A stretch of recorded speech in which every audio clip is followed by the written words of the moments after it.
Bonjour à tous et à toutes, je suis très heureux de vous retrouver une fois encore aujourd'hui où nous méditons dans l'évangile de Jésus-Christ selon Saint Luc et précisément la suite du chapitre 19. En ce temps-là, comme on l'écoutait, Jésus ajouta une parabole. Il était près de Jérusalem et ses auditeurs pensaient que le royaume de Dieu allait se manifester à l'instant même. Voici donc ce qu'il dit. Un homme de la noblesse partit dans un pays lointain pour se faire donner la royauté et revenir ensuite.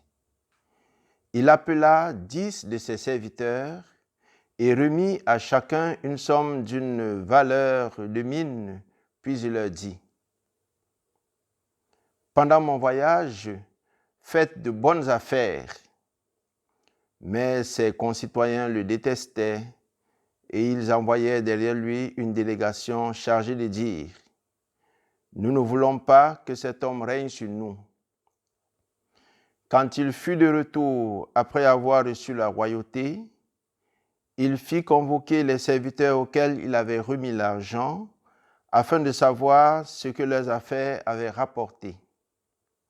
Le premier se présenta et dit : « Seigneur, la somme que tu m'avais remise a été multipliée par 10. » Le roi lui déclara : « Très bien, bon serviteur.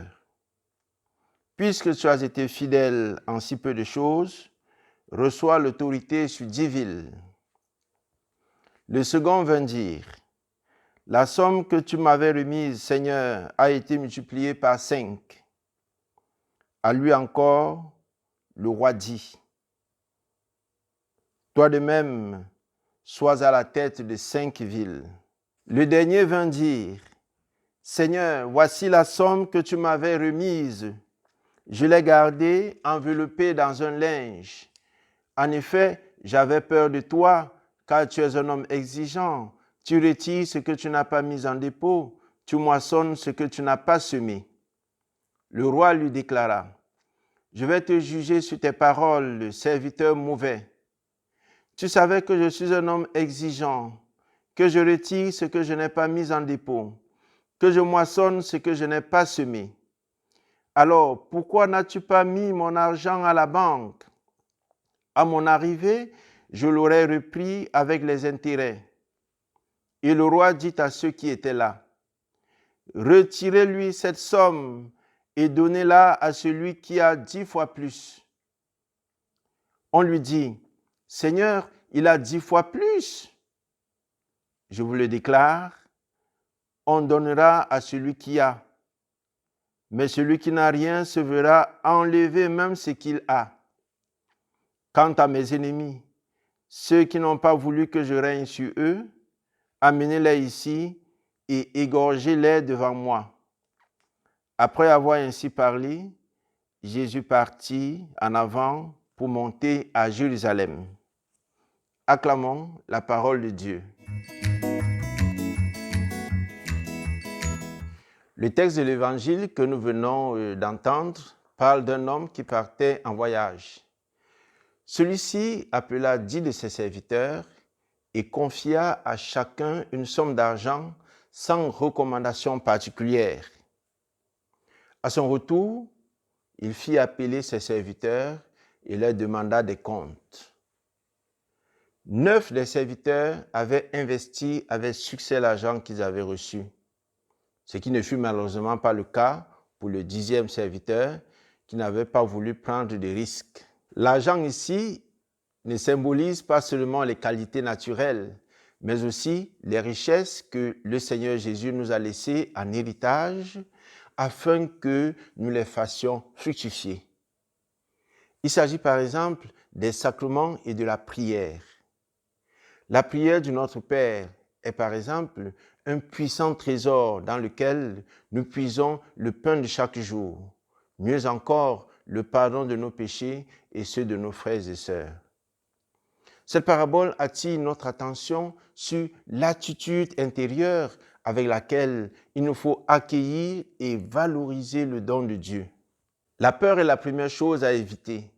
Le serviteur peureux cache la pièce de monnaie de sorte que celle-ci ne produit aucun fruit. C'est aussi ce que fait le baptisé qui a peur de faire son signe de croix dans un métro ou qui a honte de se faire étiqueter comme catho. L'esprit de cet évangile a certes fortement contribué à renforcer auprès des chrétiens une mentalité active et entreprenante.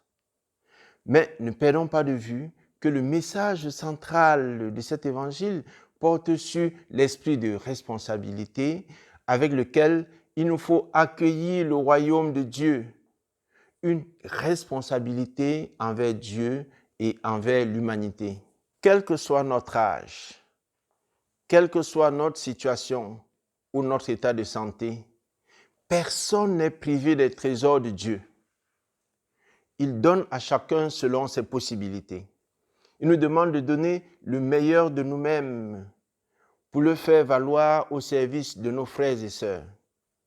Nous sommes tous envoyés dans le monde pour témoigner de cet amour qui est en Dieu.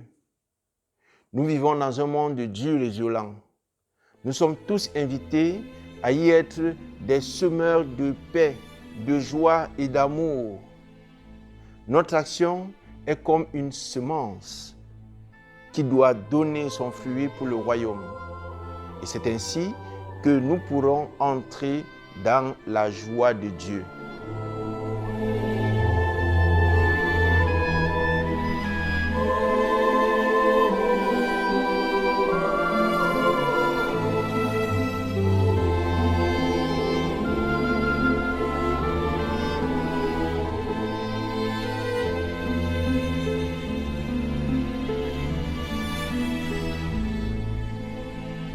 Bonne journée et à demain, où nous allons retrouver Lucille, qui a un message très important pour vous les jeunes.